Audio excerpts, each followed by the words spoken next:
ሰላም ጤና ይስጥልኝ። የተወደዳችሁ የሰለዳ ሚዲያ አድማጭ ተመልካቾቻችን እንዴት ቆያችሁ? ለዕለቱ መራርጠን ወደ እናንተ ለማድረስ ያዘጋጀናቸው አዳዲስ ትኩስና ወቅታዊ መረጃዎችን ይዘን ቀርበናል። መረጃዎቻችን እየተከታተላችሁ እስከ ፕሮግራማችን ፍጻሜ ከኛ ጋር እንድትቆዩ ከወዲሁ በታላቅ አክብሮት ጋብዛለሁኝ። የባህር በር ጥያቄ ከየብስ ጥገኝነት ወደ ሰማያዊ ኢኮኖሚ። የባህር በር ጥያቄ ትልቁ ስኬት በሀገራችን ስነ ልቦና ውስጥ የፈጠረው የባህር ላይ ንቃተ ህሊና ማደግ ነው።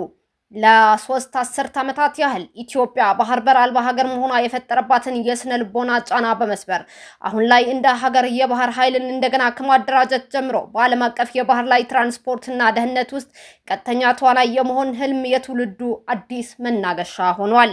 ይህ ለውጥ ዜጎች ስለ ሀገራቸው ዳር ድንበርና ምጣኔ ሀብታዊ ነጻነት ያላቸውን አመለካከት ከየብስ ወሰን በማውጣት ወደ ሰፊው ዓለም አቀፍ የውሃ አካላት እንዲሻገር እያደረገ ይገኛል። የባህር በር ፍለጋው ከንግድ መስመርነት ባለፈ ከሀገራችን የወደፊት የኢንዱስትሪ ፓርኮች መስፋፋትና የሎጂስቲክ ምህንድስና ጋር የተያዘ ነው። ኢትዮጵያ ባለፉት ዓመታት የገነባቻቸው ግዙፍ የኢንዱስትሪ ማዕከላትና የማኒፋክቸሪንግ ዘርፎች በሙሉ አቅማቸው እንዲያመርቱና በዓለም ገበያ ተወዳዳሪ እንዲሆኑ በሌሎች ሀገራት ወደቦች ፍቃድና ታሪፍ ላይ ብቻ ጥገኝነት የሌለው አስተማማኝ መውጫ ያስፈልጋቸዋል። የራስን የባህር በር አማራጭ መፍጠር ማለት የኢንዱስትሪዎችን ህልውና በአስተማማኝ መሰረት ላይ መገንባትና የውጭ ቀጥተኛ ኢንቨስትመንት በከፍተኛ ፍጥነት እንዲጎርፍ ማድረግ ማለት ነው። ይህ አቀራረብ ንግድን ከሀገራዊ ደህንነት ጋር አጣጥሞ የመጓዝ አዲስ ስትራቴጂካዊ ፍልስፍናም ጭምር ነው። ከሁሉም በላይ ደግሞ የባህር በር ባለቤትነት ጉዳይ ኢትዮጵያ ወደፊት በዓለም አቀፍ ደረጃ ትልቅ ትኩረት ለሚሰጠው የሰማያዊ ኢኮኖሚ ወይም ብሉ ኢኮኖሚ ተብሎ የሚጠራው ተጠቃሚ እንድትሆን በር የሚከፍትላት ነው። የባህር በር ማግኘት ማለት ዕቃ መጫኛና ማውረጃ ቦታ ማግኘት ብቻ ሳይሆን በባህር ውስጥ የሀብት ቁፋሮ፣ የአሳ ሀብት ልማት፣ የባህር ላይ ቱሪዝምና የባህር ውስጥ የኬብል መሰረተ ልማቶችን የመሳሰሉ እጅግ ግዙፍ የኢኮኖሚ አማራጮች ባለቤት መሆን ማለት ነው። በመሆኑም የባህር በር ጥያቄ ለአሁኑ ትውልድ የንግድ ማሳለጫ ብቻ ሳይሆን ለቀጣዩ ትውልድ ሰፊውን የዓለም ስነ ምህዳርና ምጣኔ ሀብት በነፃነት እንዲቀላቀል የሚያደርግ የኢኮኖሚ ምሰሶና የሉዓላዊነት አዲስ መታወቂያ ነው። ህገ ወጡ ህወሓት ማንኛውም የህዝብ ማመላለሻ በሌሊት እንዳይጓዝ በደብዳቤ አገደ። በትግራይ ክልል ከመቀሌ ከተማና ከተለያዩ ዞኖች ተነስተው ወደ አዲስ አበባ እንዲሁም ወደ ሌሎች የሀገሪቱ ትላልቅ ከተሞች የሚጓዙ የህዝብ ትራንስፖርት አውቶቡሶች በሌሊት የሚያደርጉት ጉዞ ሙሉ በሙሉ መታገዱን በነደብረጽዮን ገብረ ሚካኤል የሚመራው ህገ ወጡ የትግራይ ክልል ፖሊስ ኮሚሽን አስታውቋል። ህገወጥ ኮሚሽን የትራፊክ ደህንነት የአደጋ ቁጥጥርና ማጽዳት መመሪያ ለዞኖች ፖሊስ ጽህፈት ቤቶች ባስተላለፈው መመሪያ እንዳመላከተው እገዳው የተጣለው ከክልሉ የትራንስፖርትና መገናኛ ቢሮ በተላለፈ ጥያቄ መሰረት ነው ብለዋል።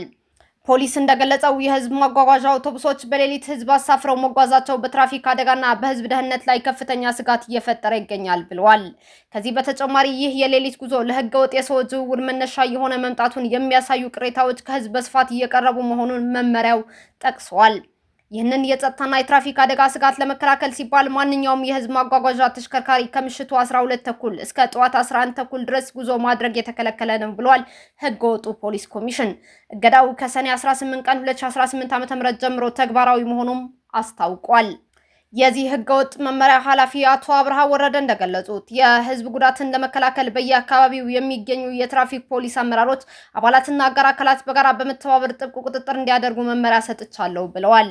በየደረጃው ያሉ የፖሊስ መዋቅሮችን በጉዳይ ላይ ወቅታዊ ሁኔታዎችን እየተከታተሉ ሪፖርት እንዲያቀርብላቸውም አዘዋል። ነገር ግን የክልሉ የፖለቲካ ተቺዎች እንደሚሉት ፖሊስ የትራፊክ አደጋን በጋራ እንከላከል የሚል ሽፋን ቢሰጠውም ህገወጡ ህወሓት ግን ክልሉ በመዝጋት ወጣቶችን ለግዳጅ ወታደራዊ ምልመላ ያወጣውን አዋጅ ተግባራዊ ለማድረግ ያሴረው ሴራ መሆኑ እየገለጹ ይገኛሉ። የትግራይ የሰላምና ለውጥ ምክር ቤት መድረክ በአዲስ አበባ ተካሄደ። የትግራይ የሰላምና ለውጥ ምክር ቤት በአዲሱ የጽንፈኛው ህወሓት አረመኔያዊ አዋጅ አቋሙን አስታውቋል። በትግራይ የሰላምና ለውጥ ምክር ቤት አስተባባሪነት አፈሳ ይብቃ ሞትና አፈና ይብቃ በሚል መሪ ቃል ዛሬ ሰኔ 20 ቀን 2018 ዓ.ም የተዘጋጀ ልዩ የውይይት መድረክ በአዲስ አበባ መካሄዱ ታውቋል። ከዚሁ መድረክ ጋር በተያያዘ የትግራይ የሰላምና ለውጥ ምክር ቤት አመራሮችና አባላት በወቅታዊ ጉዳዮችና በጽንፈኛው ህወሓት ባወጣው አረመኔያዊ አዋጅ ዙሪያ ያላቸውን አቋም በይፋ ገልጸዋል። ከምክር ቤቱ የተገኘ መረጃ መሰረት የምክር ቤቱ አባላት በጽንፈኛው ህወሓት በወጣው አረመኔያዊ አዋጅ ላይ ያላቸው ተቃውሞ በመግለጽ አዋጁን ሙሉ በሙሉ ውድቅ እንደሚያደርጉና የማይቀበሉት መሆኑን የጸና አቋም ይዘው እንደሚቀጥሉም አስታውቀዋል። ይህ እርምጃ እንደ ኒውሞንት እና ጎልድ ፊልድስ ያሉ በጋና የሚንቀሳቀሱ ዓለም አቀፍ ግዙፍ የማዕድን ኩባንያዎች ምርት የሚያካትት ይሆናልም ተብሏል። ጋና ሁሉም ትላልቅ የማዕድን ኩባንያዎች ከሚያመርቱት ወርቅ 30 በመቶውን ለሀገር ውስጥ እንዲሸጡ መመሪያ አስተላለፈች። የአፍሪካ ትልቁ የወርቅ አምራች የሆነችው ጋና በሀገሪቱ ውስጥ የሚንቀሳቀሱ ሁሉም ግዙፍ የማዕድን ኩባንያዎች ከሚያመርቱት አጠቃላይ የወርቅ ምርት ላይ 30 በመቶውን ለግዛቱ ማለትም ለማዕከላዊ ባንክ እንዲሸጡ የሚያስገድድ አዲስ መመሪያ ማውጣቷን አስታውቃለች። ይህ ውሳኔ ከሚመጣው ከፊታችን ሰኔ 24 ቀን ጀምሮ ተግባራዊ መሆን ይጀምራልም ብሏል የጋና መንግስት። ይህ አዲስ መመሪያ ቀደም ሲል ኩባንያዎቹ 20 በመቶ የወርቅ ምርታቸውን እንዲያቀርቡ ይገደዱበት የነበረውን አሰራር ወደ 30 በመቶ ከፍ ያደረገ መሆኑም ተገልጿል። የጋና መንግስትና ማዕከላዊ ባንክ ይህንን ውሳኔ ያስተላለፉት የሚከተሉትን ስትራቴጂካዊ ግቦች ለማሳካት ነውም ተብሏል። አንደኛ፣ የሀገሪቱን የወርቅ ይዞታ በማጠናከር የውጭ ምንዛሬ እጥረትን መቅረፍ።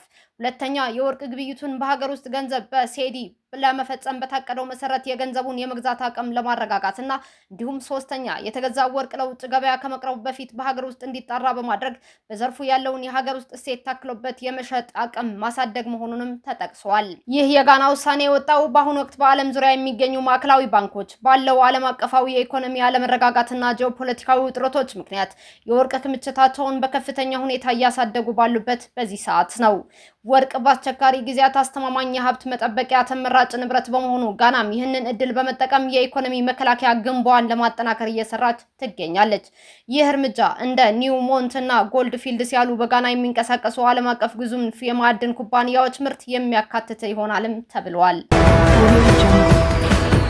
በአላስካው ስምምነት ዙሪያ በሩሲያና በአሜሪካ መካከል ዲፕሎማሲያዊ ፍጥጫ ተቀሰቀሰ።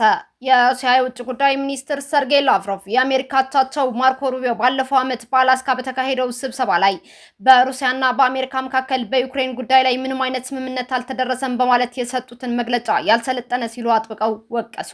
ላቭሮቭ በሚኒስቴር መስሪያ ቤታቸው በኩል በሰጡት ይፋዊ መግለጫ ባለፈው ዓመት ነሐሴ ወር በአላስካ አንኮሬጅ ከተማ በሩሲያው ፕሬዝዳንት ቭላዲሚር ፑቲን እና በአሜሪካው አቻቸው ዶናልድ ትራምፕ መካከል የተካሄደውን ምስጢራዊ ውይይት ዝርዝር ይፋ አድርገዋል። እንደ የሩሲያው የውጭ ጉዳይ ሚኒስትር ገለጻ ከሆነ ከአላስካው ስብሰባ ቀናት ቀደም ብሎ የአሜሪካ ልዩ መልእክተኛ ስቲቭ ዊትኮፍ የትራምፕን የሰላም የውሳኔ ሀሳቦች ይዘው ወደ ሞስኮ መጥተው የነበረ ሲሆን ፕሬዝዳንት ፑቲንም ምላሻቸው በአላስካው ስብሰባ ላይ ነጥብ በነጥብ አንስተው በስፋት ተወያይተውበታል ብለዋል። ሁለቱ ሀገራት አሜሪካና ሩሲያ ለዩክሬኑ ቀውስ መፍትሄ የሚሆን የውሳኔ ሀሳብ አቅርበው በእነዚህ ሀሳቦች ላይ መግባባታቸውን ከገለጹ በኋላ አሁን ላይ ተነስተው ምንም አይነት ስምምነት ላይ አልተደረሰም ብሎ መናገር ዲፕሎማሲያዊ ያልሆነ አካሄድ ነው ሲሉ የሩሲያው ውጭ ጉዳይ ሚኒስትር ላቭሮቭ ኮንነዋል። ይህ የላቭሮቭ ጠንከር ያለ ምላሽ የመጣው ከአንድ ቀን ቀደም ብሎ የአሜሪካው ውጭ ጉዳይ ሚኒስትር ማርኮ ሩቢዮ በአላስካ የተደረሰ ስምምነት መኖሩን በካዱ ማግስት ነው። ሩቢዮ ለጋዜጠኞች በሰጡት መግለጫ በአላስካ የቀረበው የውሳኔ ሀሳብ እንጂ የጸደቀ ስምምነት አልነበረም፣ በእርግጥ ስምምነት ተደርሶ ቢሆን ኖሮ ጦርነቱ እስካሁን ያበቃ ነበር ሲሉ ሞስኮ የያዘችውን አቋም አስተባብለዋል። የሩሲያ ባለስልጣናት በበኩላቸው አሜሪካ በአላስካ ከተደረሱት መረዳዳቶች ወይም ሩሲያ የአንኮሬጅ መንፈስ እያለ ከሚጠራቸው የጋራ መግባባቶች በስተጀርባ እየሸሸች ነው በማለት አሜሪካንን በግልጽ በመክሰስ ላይ ይገኛሉ። የሩሲያ ውጭ ጉዳይ ሚኒስትር ሰርጌይ ላቭሮቭ አሜሪካ በዩክሬን ጦርነት ላይ የምትጫወተውን የአስተራቂነት ሚና በተመለከተ አጠቃላይ ሁኔታው ይበልጥ በግልጽ እንዲብራራና አሜሪካ አቋሟን እንድታሳውቅም ጠይቀዋል። እስካሁን አብራችሁን ከኛ ጋር ስለነበራችሁ እያመሰገንኩኝ በሌሎች መረጃዎች እስክንመለስ እንደተለመደው የሶለዳ ሚዲያ ቤተሰብ በመሆን ላይክ፣ ሼር፣ ሰብስክራይብ ማድረጋችሁን አትርሱ። አዳዲስ ትኩስና ወቅታዊ መረጃዎቻችን በቶሎ እንዲደርሷችሁ የደወል ምልክቷን ይጫኑ። ስኬት፣ ድልና ሰላም ለኢትዮጵያውያን። ሶለዳ ሚዲያ